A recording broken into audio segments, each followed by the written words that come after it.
পহেলা বৈশাখ মেলা বাংলাদেশের অন্যতম বর্ণাঢ্য ঐতিহ্যবাহী উৎসব।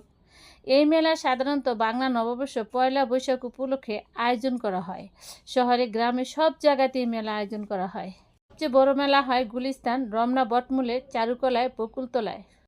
এখানে বিভিন্ন পদের বেতের জিনিস পাওয়া যায় এবং কৃষকদের মাথায় দিয়ে কাজ করার জন্য পাতলা পাওয়া যায়, এগুলোকে পাতলা বলে। এবং মাটির জিনিসপত্র, তালপাতার পাখা, বিভিন্ন মাটির জিনিসপত্র হাতে বানানো পাওয়া যায় এখানে। দেখতে খুবই ভালো লাগতেছিল। কি যে করব, আমি কি কিনবো দিশা পাচ্ছিলাম না। সব কিছু কিনতে ইচ্ছে করছিল, কিন্তু সব কিছুরই অনেক দাম ছিল, দাম ছাড়াচ্ছিল না। তবুও আমি অনেক কিছু কিনেছি, বাচ্চাদের জন্য খেলনা কিনেছি, অনেক কিছু কিনেছি, নিজের জিনিসপত্র কিনেছি প্রয়োজনীয়।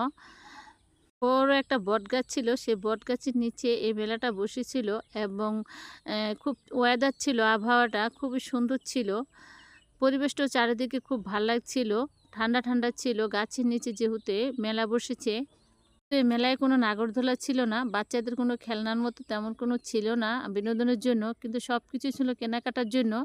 তাই আমি শুধু কেনাকাটাই করেছি বাচ্চাদের জন্য, নিজের জন্য, ঘরের প্রয়োজনীয় জিনিসপত্র। আপনারা কি এভাবে মেলায় যেয়ে কোনো কিছু কিনেছেন? আমার মতো এভাবে আনন্দ করেছেন? শৈশবের সেই দিনের কথাগুলো মনে পড়ে যায় যে আমরা মেলায় গিয়েছিলাম, ওটা এটা সেটা বায়না করেছিলাম বাবার হাত ধরে। তো আর কারো কাছে বায়না করতে পারি না, আজ বাচ্চাদের জন্য নিজেই অনেক কিছু কিনতে হলো।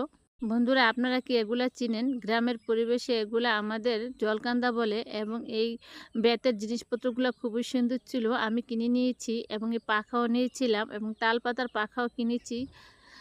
এই পরিবেশটা খুবই ভাল লাগতেছিল, মানুষ বাড়ছিল এবং এই ব্যাঙগুলা ছিল নারকেলের মাটি দিয়ে তৈরি করা এবং সবগুলা জিনিসপত্রই হাতে তৈরি করা মাটি ছিল। আর আমার খুব পানির পিপাসা ধরেছিল, তাই আমি এক গ্লাস ঠান্ডা পানি খেয়ে নিয়েছিলাম, মাত্র 10 টাকা। আর এখানে ফুচকার দোকান ছিল, ঝালমুড়ির দোকান ছিল, ক্ষুধাও লেগেছিল, তাই 20 টাকার ঝালমুড়ি খেয়েছিলাম ঝাল ঝাল করে। এরপর বাচ্চাদের জন্য জিনিসপত্র এনে দিয়েছি, বাচ্চারা এত খুশি হয়েছে, অনেক খুশি হয়েছিল। এবং রাস্তার দুই পাশে মিষ্টি জাতীয় খাবার, নিমটি, আমিতি, জিলাপি, গজা, উখড়া বলে, খই দিয়া বানায়, সেগুলা অনেক ধরনের মিষ্টান্ন জিনিস বেচাকেনা হয়েছিল।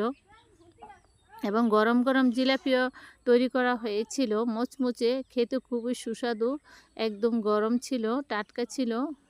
মেলা মানিয়ে নিমটি খাওয়া, মিষ্টি, কুকড়া, গজা, বিভিন্ন জিনিস ফলও উঠেছিল, এগুলা ছিল টাটকা টাটকা তরমুজ, বাঙ্গি, চিনাল, গ্রাম থেকে তুলে আনা এবং গ্রামের হাতের মানুষ কৃষকের তৈরি করা